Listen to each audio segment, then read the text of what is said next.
What's up, guys? Justin here with TheSketchUpEssentials.com. So in today's video, we're going to talk about how we can use the lidar scanner on an iPhone in order to bring in scans of spaces to SketchUp. Let's go ahead and just jump into it. And so Polycam is a website that provides you a tool set for bringing real-world things into 3D. This isn't a sponsored video or anything like that. It's just something that I've used a bunch, and I wanted to talk about it, especially now that it has a SketchUp extension. So it works with your mobile device, and basically it gives you multiple different ways to bring things in from the real world into 3D. So the first thing we need to do is we need to go download the app on our phone and open it up to see what our options are. Okay, and so what you want to do is you want to go into your app store and you want to search for Polycam. This should work both in the Google Play Store and in the iPhone App Store, but you want to look for Polycam, the 3D scanner app, and you want to download it. In my case, I'm just going to click on the update button to make sure I have the newest version. For you, it would say download, but then you can click on open in order to open up the app. And when you open up the app, you're going to get brought to a page. It's going to show you your library of different models right here. So these are all the things that I've scanned up to this point. You can access those, or you can click on the plus button in the lower right-hand corner in order to create a new 3D object. And so we're going to look at 4 different modes inside of Polycam that you can use in order to bring things into SketchUp models. So there's space mode, which allows you to do a lidar scan of a space. There's floor plan modes, which allows you to scan something more as like a usable floor plan. There's object mode, which allows you to use photos in order to create objects using photogrammetry. And then there's also AI capture mode, which allows you to create 3D models from photos. And so one of the cool things, and one of the reasons why I'm talking about this on the SketchUp Essentials YouTube channel, is Polycam now has an extension that allows you to access all of your different model files and really quickly bring them into SketchUp. So you can access all of these different things and then use the models that you've generated in order to really quickly create accurate spaces with matching furniture inside of the 3D space. Okay, and so first off, I want to talk about the differences between space mode and floor plan mode. So the space mode, you can actually scan a space and it's going to give you a 3D model of the space. It's also going to generate that floor plan model, the lighter weight one. The thing is, though, I've found if I scan something in space mode and try to bring it into SketchUp, it's only going to bring in the lidar scan versus if I scan something in floor plan mode and just scan for the floor plan, then I'm able to bring in the floor plan into SketchUp. So I've not found a way to toggle between the two. So if you want the lidar scan, use space mode. If you want the floor plan, use floor plan mode. Okay, and so in order to create a space scan, you want to click on the space option. That's going to pop up a window that looks something like this, and you're going to click on the record button. Now, notice how you get this kind of like wireframe overlay as you move around the space. You can see all of the areas that have been picked up because they get this kind of like grid overlaid. So what you want to do is you want to very slowly move your phone around and kind of like paint the spaces in with your camera, right? So you want to walk around and make sure that you're picking up all of the spaces inside of the space. And once the blue is gone, then you know you've got a really detailed scan of the space. So you're going to go through and you're just going to pick all of this up. Try not to move any quicker than you need to. I know sometimes you're in a hurry, but try to go at least fairly slowly right here. And then once you've got like a full bounding box around the whole thing and most of the blue is gone, then you can click on the little pause button in order to, or it might be the done button in order to save that data. Now what this is going to do is it's going to pop up a little window for processing. And there's a button you can hit for process. Now there's a couple different options down there for levels of detail. I left it on the high level, but this is going to go through and it's going to process all of the images that it took and the lidar scans that it took into a 3-dimensional space. And it's going to give you this 3D space that you can fly around in. And so one thing I want to hit on really quick before we move on is this little screen that pops up once you've done this scan, because it's actually super valuable because you can click on the measure button and you can measure things like distances. So I use this to capture 3D spaces and never bring them into SketchUp. I literally just use it as kind of like a storage space in case I forget to measure something. I could just go into the 3D model, click between the 2 different walls and do measurements. So you can measure between different points. And then there's also an option on the right-hand side to measure area. So if you click on area, you can set different points and actually measure the area of a space directly inside of the Polycam app without having to ever go anywhere else. So I use this a lot as like a backup kind of double check, something that I can reuse later on in case I forget to measure something in a space. But now let's talk about how we can get it over into SketchUp, and then we'll come back and look at some of the other options for things you can bring into 3D. Okay, and so the first thing we want to do is we want to click this button up here for sync. And so what sync is going to do is it's going to take this model and it's going to upload to Polycam's cloud servers so that you can then download this over into SketchUp. Then we'll hop over into SketchUp. Okay, so now that we're in SketchUp, what we want to do is we want to download and install the Polycam extension, which is going to give you access to your Polycam library inside of SketchUp. So to do that, you're going to go up to Extension Warehouse at the top of your page, and you want to go find Polycam. So you can just search for Polycam,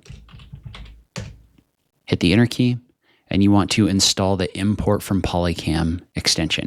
So in this case, I've already installed it on my computer, but you would just click on the install button and tell it yes if it has a pop-up window asking if you want to install it. So once you do that, what you're going to have is you're going to have a little icon that looks like this. And so what you're going to do is you're going to click on the icon to launch Polycam. And you might get a page that looks like this. It just means that you need to log into your Polycam account. So you're just going to click on login right here.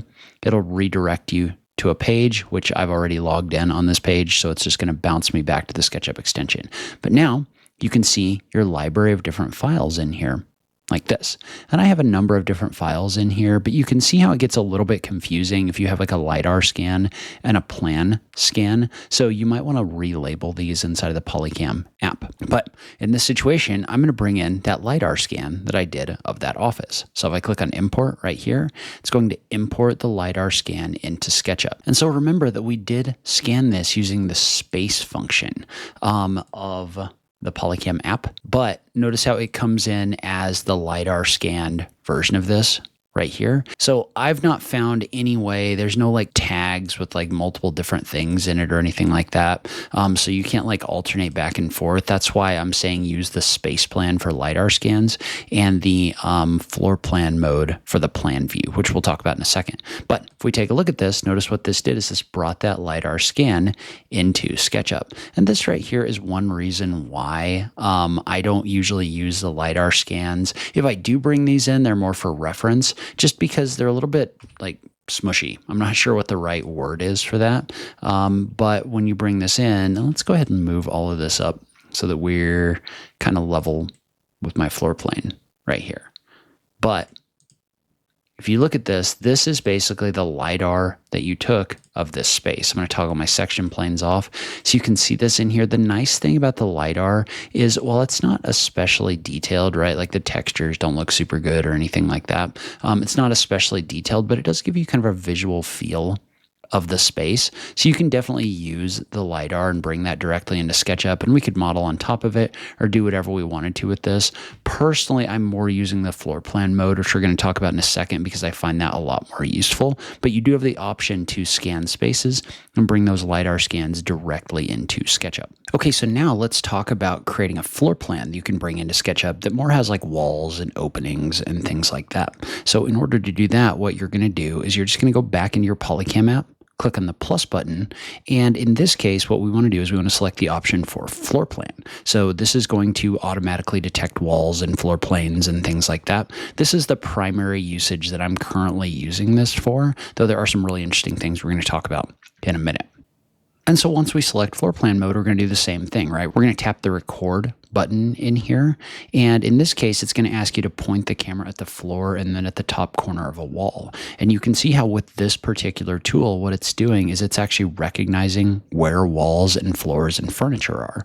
And so what you want to do for this one is you want to look at the little window or the little 3D at the bottom of the page, and you want to make sure that you're picking up all of the walls and all of the openings, and you can see them kind of dynamically appear as you're doing the scan of the space. So make sure you're getting the bottom of the walls to the corners, the top of the walls, and all the openings, and you can see boxes kind of overlaid around all of this inside of the app. And once you're done, you can just click on the Done button, and you're going to do the same thing where it's going to save that data so that you can then import it into SketchUp. And this will do the same thing where it gives you a preview. And this is now in your library. Make sure that you go up and click the sync button at the top of the page so that this gets synced to the cloud so that you can access it in SketchUp. Okay, so now what we're going to do is within SketchUp, we're just going to open up the Polycam extension again. And in this case, instead of bringing in the lidar, we want to bring in the plan, right? And I labeled this. Yours will probably just be labeled with a date, but you can go in the app and relabel it if you want to. But I'm just going to click on the option for import. And notice when we do it with this one, what this does is it actually brings in the space model. And again, I'm going to take this space model. I'm going to move it up so it's kind of level with my ground plane right here. That's just a personal preference thing. You don't have to do that.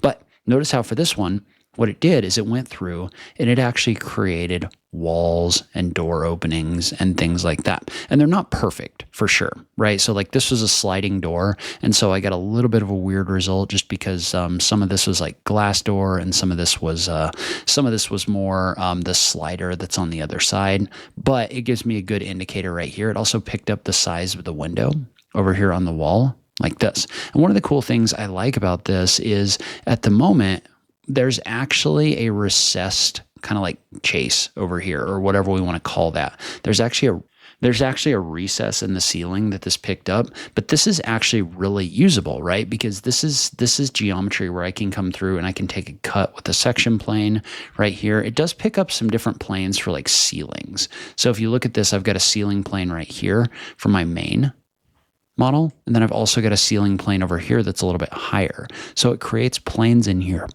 for the different ceilings. If you don't want those, you can just double click in here and just delete them out. They're created as like separate objects, so you don't really need them if you don't want them. But what you can do is you can go through and this has actually generated these as walls and things that you can adjust. Now, it also put in a bunch of different furniture.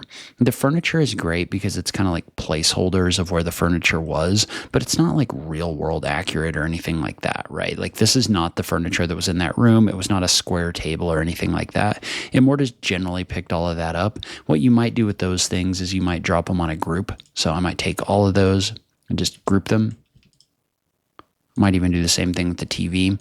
And then I would just create a tag for furniture. So just like CONC dash FURN so that I can toggle that off if I don't need it. But now I have an actual room in here that I can work with. And I could also come through and I could add a section plane in order to create like a floor plan. So if I want to go to a top-down view, for example, we could go to top-down, parallel projection right here, and you can actually see the doors. You can kind of see the window openings in here as well. There might be a little bit of cleanup, but I've used this to scan multiple different rooms, and then I've also used the perimeters of the rooms to calculate things like base and things like that. So I use this a lot for scanning multiple rooms in order to get general dimensions. I would not trust this down to like the inch or something like that. It's more something that gets you kind of close. So it's not for everyone and everything, but for me, it is very useful and I use it all the time. Okay, so next up, we want to capture an object. So you just click the plus button and go to object. And what this is going to do is this is going to create a photogrammetry mesh. So what it's going to do is it's going to take a ton of photos of an item, and then it's going to use photogrammetry in order to figure out things about that item, right? So in this situation, you can see how what it's telling me to do is it's telling me to move my camera around the object from multiple angles. So like high angles, low angles, basically all the angles you can possibly get. And you can see how at the bottom, it's got kind of a status bar showing you if you've done this enough to actually have useful data. So you want to make sure that it takes at least 20 photos, but you can do a max of 2,000. And the more photos from the more angles, the better it's going to be able to use photogrammetry in order to create this object. So you're literally just moving your camera around the object and picking up as many pictures of it as you can. And it's going to use an algorithm in order to create a 3D representation of this object. So we're going to go through, we're going to take a bunch more photos of this, and then we're going to click on the button for done, and it's going to process this. Okay, and so once you click the done button, you're going to have options in here to do either photogrammetry or Gaussian splat. I usually use the photogrammetry. I don't necessarily find the Gaussian splat to be especially helpful, but a lot of people really like them, I guess. But there's also options in here for how dense you want the mesh to be, right? So if you do like a really heavy mesh, then it might create a really heavy model, and that's not necessarily always what you want. Note that your upload requirements on this one are going to be higher because you're basically uploading a whole bunch of photos of an object, but you're going to let it upload, and then it's going to process it and generate a model that we can then bring into SketchUp. And so once you've processed your object, you're going to get a scene that looks like this. And so you can kind of fly around this object and look at it inside of the app. Now, one thing you might note though, is this has a bunch of stuff that you don't need. And so what we want to do is we want to come in here and we want to crop this. So you can click on the crop button, and when you click on the crop button, it's going to pop up a little bounding box that you can adjust by dragging the arrows. And what you can do is you can tell it, okay, I want to crop out all of these things that aren't the object. So what I'm going to do is I'm just going to slightly bump this crop box up so that it's cropping out the table that the object was on, and I'm literally cropping out everything except the object that I want. And so notice how we've got a little bit of fine tuning to do with the corner right here so that we don't have this extra stuff, but you just want to crop it out. And then once you're done cropping it out, what you can do is you can just click on the option to apply. And then from there, remember to click on the sync button at the top of your page in order to sync this to the cloud so that you can access it through the SketchUp extension. And so one thing to note with the object captures is you get 20 object captures in the free version. I don't know if that's per month or if that's total, but you get 20 of those. If you want to do more object mode captures, then you're going to have a pro version right here. So the pro version is going to give you unlimited, and note that there's an annual discount or not. So this is if you pay annually, this is if you pay monthly. So if you do need to do more object mode captures, just note that there is kind of a limitation there that is worth noting, but it is a really interesting tool for bringing those objects into SketchUp. And so now what I want to do is I want to take a look at the import of that model that I generated using the photogrammetry. So what we're going to do is we're going to go into the Polycam extension again. And that's the cool thing about this, right? Is when this pops up, all of the models that I've taken in here show up. So this gives me a way to bring in multiple different real world things. It's basically a tool for capturing reality. But in this case, I'm going to import this model right here and we can take a look at what this created. And so basically what this did is this used the photos in order to generate a realistic model of this object. Now, obviously there are things you need to pay attention to, right? So like sizes, you can come in here and you can kind of like measure the size using the tape measure tool or a line to make sure it's the size that you want. And you could always come in here and resize it. But this is something that I would have taken way too long to model myself. Like it's not an especially difficult model, but in this situation, I don't really need that, right? Like say that I had a table in here and I just wanted to add this as a context model. That photogrammetry is a great way to do this because you can indicate what it is. I can see exactly what it is. I mean, it is a little bit smushy, again, is the word that I'm using, but it's definitely a fast way to get complex things directly into your model to visually indicate them. So what I've not tried this for, but it could be really interesting, is things like complex light fixtures or complex things that sit on tables, or even things like furniture and tables and chairs. And so this is actually a really great tool for objects inside of SketchUp, or really any 3D modeling program. Okay, and then finally, we're going to click the plus button and we're going to click on AI capture. What AI capture is going to do is it's going to allow you to take an image of something and you can just do a single image. And then once you upload the photo, it's going to use AI in order to generate a 3D model based on that image. So we just click on the button to take image. You click on the done button and then it's going to give you a preview. And so within the preview, what we want to do is we want to click on the option for create. And so that's going to create a 3D model that we can then bring into something like SketchUp. And so it may take a second to process, but you can fly around this object inside of Polycam and you can see how this did a really good job, not only of filling in the front of the chair, but also guessing at what the back might look like. It might not be 100% accurate because you haven't given it a picture of the back of the chair, but it did a really good job here. But just make sure that you click on that sync button so that you can access this inside of the app in SketchUp. Okay, and so we talked about how the furniture that this brings in isn't real world furniture. Well, the cool thing is we were able to use that AI photo in order to generate a chair based on what's actually in that space. So say that I was to delete those out, what I could do is I can click on the Polycam extension, or we're going to go find that chair and import it. And I'm just going to bring this in to my space right here. And what I want to do is I want to move it up a little bit and just kind of align it with the floor. And notice how it may be a little bit big, right? So you're probably going to have to resize this. It used a photo as a reference, so you're going to have to manually resize this to reality. But even with a single photo, this actually did a really good job of generating a model that I could actually use inside of this 3D space. Now, one thing that you may find inside of these imported models is they do have a whole bunch of edges in here, and you can kind of soften those by double clicking until you get to a point where the softened edges is actually going to show up.